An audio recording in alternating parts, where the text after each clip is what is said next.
मैं एक शोध के काम में लगा हुआ हूं कि भारतवासियों ने सबसे पहले शराब कब पी। तो अब तक मुझे जो प्रमाण मिले हैं वो प्रमाण कहते हैं कि 1760 के पहले तक किसी भी भारतवासी ने कभी भी शराब नहीं पी। पहली बार इस देश में 1760 में शराब पी गई और वो कलकत्ता में पी गई और वहां पर एक अंग्रेजी शराब की दुकान पर पहली बार शराब बिकी और भारतवासियों ने पी और उस शराब की दुकान को स्थापित कराया रॉबर्ट क्लाइव नाम के एक अंग्रेज ने।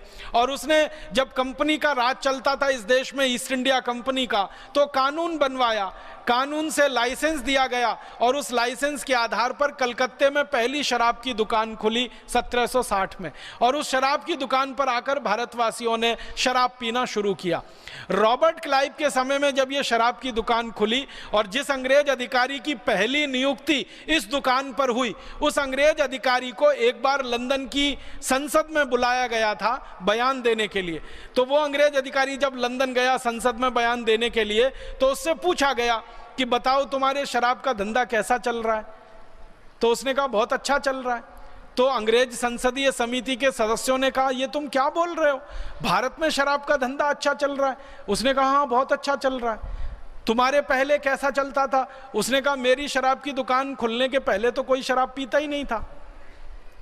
मैं तो पहला आदमी हूं जिसने कलकत्ता के लोगों को शराब पीना सिखाया। तो तुम्हारी दुकान पर लोग आते हैं, हाँ आते हैं, भीड़ की भीड़ आ रही है। तो तुमने क्या किया उनको अपनी दुकान पर बुलाने के लिए, आकर्षित करने के लिए? तो उसने एक बात कही संसदीय समिति के सामने, जो अंग्रेजों की संसद के रिकॉर्ड्स में दर्ज है। वो कहता है कि मैंने सबसे पहले मुफ्त में शराब पिलाई भारतवासियों को। उसने कहा कि मैंने एक बोर्ड लगा दिया शराब की दुकान के बाहर और उस पर लिख दिया और उसको बांग्ला भाषा में लिखा, पहले अंग्रेजी में फिर बांग्ला में, और उस पर यह लिखा कि यहां मुफ्त में शराब मिलती है, आइए पीजिए, आनंद लीजिए। ऐसा करके बोर्ड पे लिख दिया। तो एक आया, उसने चखा, फिर दूसरे दिन वो 2 को और लेके आया, फिर तीसरे दिन 3 को लेके आया। तो कहने लगे अब तो मेरे पास ऐसे ग्राहकों की संख्या हो गई है कि जिनको पहले मैंने मुफ्त में शराब चखाई थी अब वो घर से पैसे चुरा कर लाते हैं और मेरी शराब पीकर वहां से जाते हैं। तो अंग्रेजी संसदीय समिति बड़ी खुश हो गई। उसने कहा तुमको तो पुरस्कार मिलना चाहिए। तो वो कहता मुझे अगर पुरस्कार देना है तो एक लाइसेंस और दे दो, दूसरी दुकान में वहीं खोलना चाहता हूं शराब की। तो दूसरी दुकान खुल गई, फिर तीसरी खुल गई, फिर चौथी खुल गई। एक दिन 350 दुकानें हो गई कलकत्ता में और ये दुकानें बढ़ती नहीं। अंग्रेज इसको बढ़ाते रहे, शराब पीने का कानून बना दिया। कानून में ये लिख दिया कि अगर कोई बालिग हो गया तो शराब पीने का अधिकारी हो गया। जब तक वो नाबालिग है तब तक ना पिए, बालिग हो गया तो पीने लगे।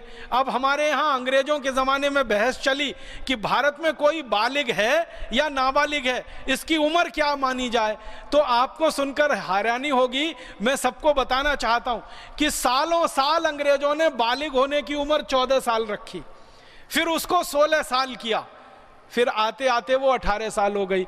माने थोड़े समय तक ये था कि 14 साल के ऊपर हो जाए तो शराब पी ले। तो अंग्रेजों को पूछा गया कि तुमने ये 14 साल कैसे रख दिया? तो उन्होंने कहा हमारे इंग्लैंड में 14 साल में सब शराब पीने लगते हैं तो हमने भारत में भी रख दिया। आप जानते हैं इंग्लैंड में 12-14 साल के बच्चे शराब पीने लगते हैं क्योंकि उनके माता पिता पीते हैं, देख देख के वो भी पीने लगते हैं। यूरोप में भी 12-14 साल में शराब पीने लगते हैं। तो चूंकि यूरोप और इंग्लैंड में 12-14 साल में शराब पीने लगते तो भारत में भी वही उम्र उन्होंने रख दी। फिर थोड़े दिन बहस होकर 16 साल किया, फिर उसको 18 साल कर दिया। अब भारत सरकार को क्या करना चाहिए था? आज़ादी मिलने के बाद ये कानून समाप्त कर देना चाहिए था, क्योंकि हमारे धर्म में, हमारी न्याय व्यवस्था में शराब पीना पाप है, अधर्म है और सबसे घृणित काम है। तो ये खत्म होना चाहिए था। लेकिन भारत सरकार तो काले अंग्रेजों ने चलाई ना। उन्होंने क्या किया कि ये शराब के कानून को और ज्यादा खुला कर दिया, और इतना खुला कर दिया कि पहले अंग्रेजों के जमाने में जब शराब का कानून बना था ना, तो अंग्रेजों ने उस कानून में एक जगह ये लिखा हुआ था कि भारत में अगर कहीं मंदिर है, कहीं मस्जिद है, तो उसके दूर दूर 500 मीटर तक शराब की दुकान नहीं होनी चाहिए। अंग्रेजों ने कानून में ये लिखा।